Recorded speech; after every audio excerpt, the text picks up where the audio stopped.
I'm now going to summarize what has happened so far in the conflict between Russia and Ukraine. Uh, Russia invaded Ukraine in February this year, and a good way to get overview of what's happened is to check Ukraine in Google Maps. When we look at the map, we see that there are two regions in the east, Luhansk and Donetsk, which Ukraine has lost to Russia.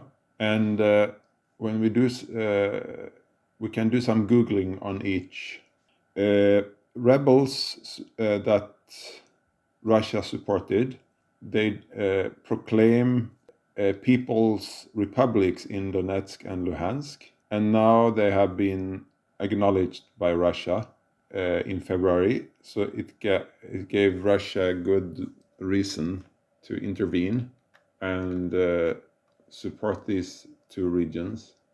Luhansk has a population of 1.5 million people, and Donetsk has a population of 2 million people. And then there is the capital, Kiev, and there are fightings going on, and many people are fleeing the city. So there have been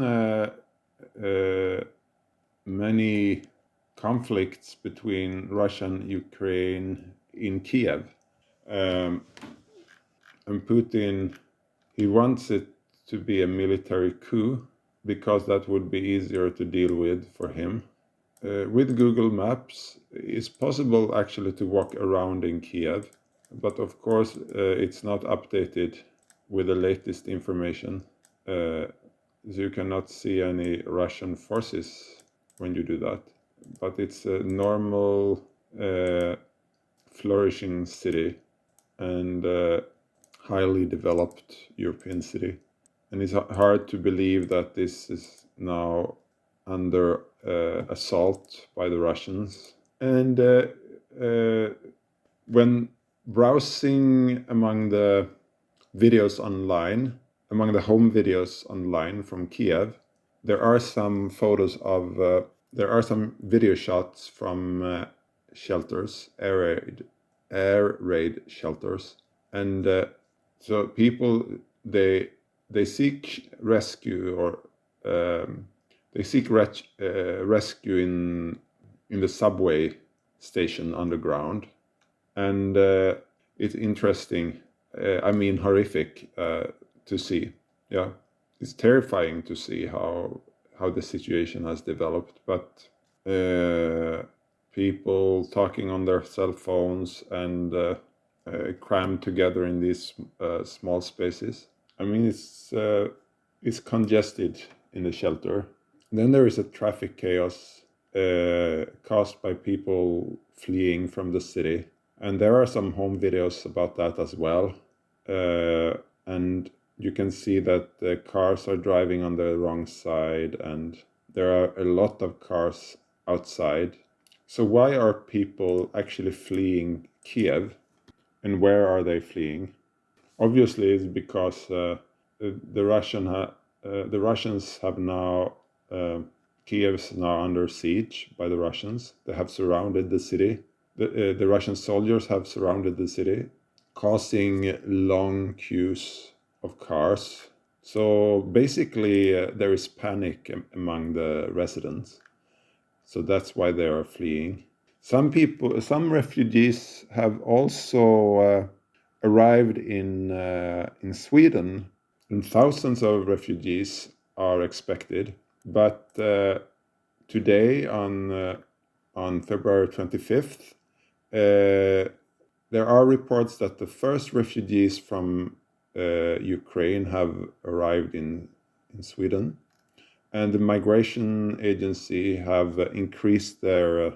They have prepared for these arrivals. They have prepared themselves for an increased flow of refugees.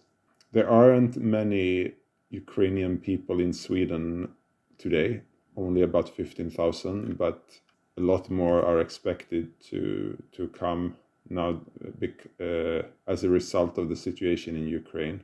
And all rejections have been stopped by the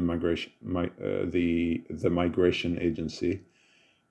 All denials of applications have stopped, so no one is now expelled to no one is being expelled to Ukraine at the moment.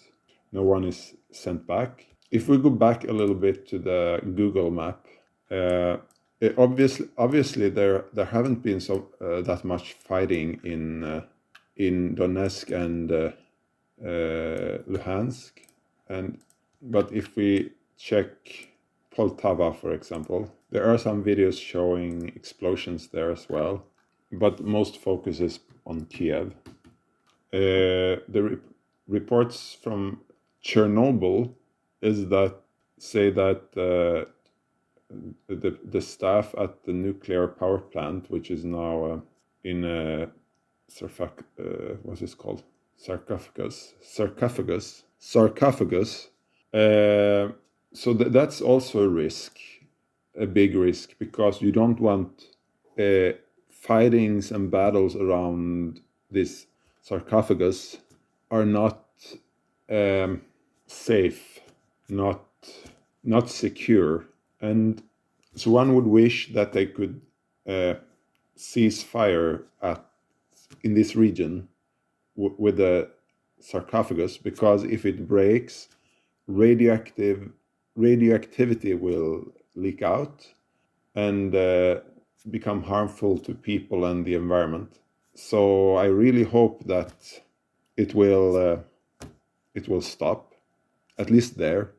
I hope everything related to fightings and battles will stop in Ukraine. And I definitely blame Putin, because Putin is the one that started it, and Ukraine hasn't provoked Putin at all. They have the right to be independent and enter agreement with any organization, any association, such as NATO. But unfortunately, Putin is a very obtuse person. He's really insensitive and just focuses on his own personal interests. And I've learned that he also is very, very rich, and that he got this money in a dishonest way by blackmailing other people with fortunes, that either you give me 50% of your fortune, or I will take 100% and throw you in jail. Not much of a choice, but that is what I found out happened. There are some interactive maps online, and as far as I can find out, the most effort from the Russians have been put on seizing Kiev, as well as Luhansk and Donetsk, and another city, Mariupol.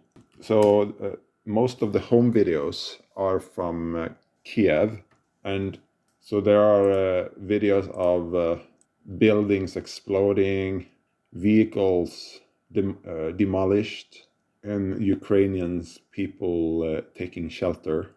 And in these shelters, some people are being interviewed, and so what many people feel is that the shelters are the only places where people can hide. And interestingly, the recommendation from the Swedish Foreign Ministry to Swedes in Ukraine has been that either take shelter or flee the country.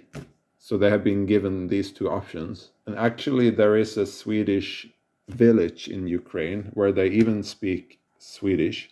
It's called Gammelsvenskbyn. And I think Russia hasn't attacked that village yet. At least there are no YouTube videos about that. this Gammelsvenskbyn, it's located in the southern part of Ukraine.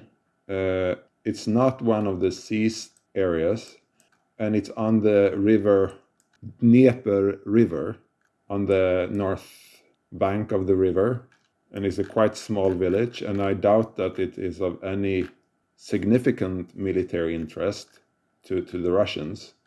So that's why it hasn't been seized or attacked.